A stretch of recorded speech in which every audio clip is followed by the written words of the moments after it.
எதுக்காக ரோபோ சங்கர் அவர்களுக்கு ரோபோ சங்கர் அப்படிங்கிற பெயர் வந்துச்சு? ஸோ ரொம்ப ரொம்ப ஷாக்கான ஒரு செய்தி வந்து வெளியாகியிருக்கு. அதாவது ரோபோ சங்கர் அவர்கள் சின்ன வயசில் வந்து ரொம்ப ரொம்ப கஷ்டப்படுவார். வெறும் வந்து அவருக்கு ரூ. 20 தான் சம்பளம் வந்து கொடுக்கப்படும். அந்த ரூ. 20 சம்பளத்தில் வந்து வெறும் வந்து ரூ. 10 மட்டுமே வந்து அவங்க குடும்பத்துக்கு வந்து அனுப்பிச்சிட்டு மீதி இருக்க ரூ. 10 தான் வந்து அதிகமான முட்டை வாங்கி சாப்பிட்டு ஜிம்முக்கு வந்து ஃபீஸ் கட்டிட்டு ஜிம்முக்கு வந்து போவாங்க. அப்போ வந்து ஒரு பெரிய பாடி பில்டராக வந்து இருப்பாங்க. ஸோ அதனாலே மிஸ்டர் மதுரை, மிஸ்டர் சென்னையில் வந்து அப்போவே வந்து ரோபோ சங்கர் அவர்கள் வின் பண்ணாங்க. ஸோ அப்படி வின் பண்ணிவிட்டு ரோபோ சங்கர் அவர்களுக்கு நிறைய மேடையில் வந்து ஷோ காமிக்கிறதுக்கான வாய்ப்புகள் வந்து கிடைச்சிது. அது மூலமாக வந்து வருமானங்கள் வந்து ரோபோ சங்கருக்கு வர ஆரம்பித்தது.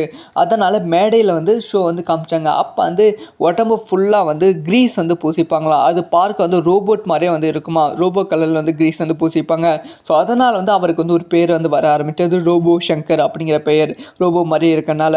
ஸோ அந்த ஒரு பெயர் வந்து படங்கள்லையும் வந்து பயன்படுத்த ஆரம்பித்தது, ரோபோ சங்கர். ரோபோ சங்கர் அது வந்து சங்கரா இருந்தவரை வந்து ரோபோ சங்கரா வந்து மாறி இருக்கு. இன்னைக்கு வந்து அந்த ரோபோ சங்கர் நம்ம கூட வந்து இல்லை.